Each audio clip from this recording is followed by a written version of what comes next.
Многу жени знаат дека бременоста по 40-та година носи ризик. Шери Кери имала 40 години кога се породила. Една од грижите е Дауновиот синдром, друга е губење на бременоста. Но Кери никогаш не помислила дека незината возраст може да го зголеми ризикот од аутизам за незиното дете. Незиниот син Бен е диагностициран со ова пореметување.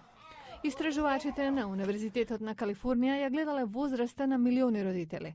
Нашле дека жените кои се породиле по 40 годишна возраст имале двојно повеќе изгледи да добијат дете со аутизам споредено со жени под 25 години. Джери Шелтон е водечкиот автор на студијата. Знаеме дека тоа е фактор на ризик, но не можеме да го припишеме порастот на аутизам на поместувањето на трендот за имање деца подоцна во животот, вели таа. Се знае дека постарите мајки имаат зголемен ризик за добивање деца со генетски пореметувања, а гените се верува дека играат улога во целиот спектар на аутизам. Ова може да вклучи луѓе со Аспергеров синдром кои се високо функционални. I have a third cousin who has Asperger's. Имам трет братучет со Аспергеров синдром и прв братучет со аутизам, вели Ерика Романо, која има 3 деца со аутизам.